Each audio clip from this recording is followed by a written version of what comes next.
Il pessimismo regna sovrano. Le imprese del terziario di Padova e provincia non vedono un cambio di rotta. La crisi c'è e non accenna ad arrestarsi. A testimoniarlo sono i numeri espressi dall'Osservatorio di credito di Confcommercio relativamente al terzo trimestre 2013.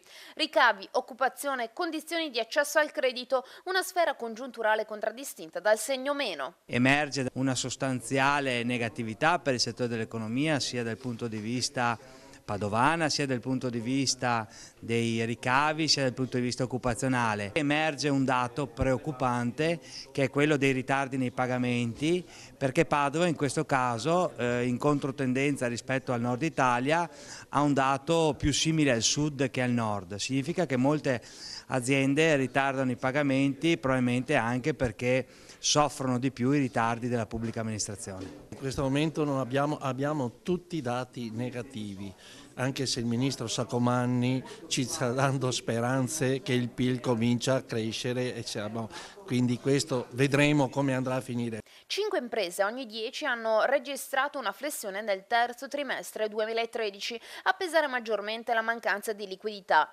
Leggermente più elevata della media nazionale è la percentuale delle imprese che si sono rivolte alle banche per chiedere un fido, un finanziamento o la rinegoziazione di un fido o di un finanziamento esistente, e meno del 30% ha ricevuto una risposta positiva. Il commercio, il turismo e i servizi soffrono più degli altri settori di attività economica di una crisi che in realtà non accenna a terminare. È vero che il 2014, soprattutto nell'ultima parte dell'anno, segnerà una ripresa, ma sarà una ripresa soprattutto per le grandi imprese, le medie imprese dell'industria, il commercio, i servizi, così come è tipico per questi settori di attività economica, arriveranno per ultimi ad avvertire i benefici di una ripresa che invece ancora per il momento li vede in prima linea a fronteggiare il calo dei ricavi, e poi preoccupante è anche il calo dell'occupazione. I margini per una ripresa nel breve periodo dunque non ci sono.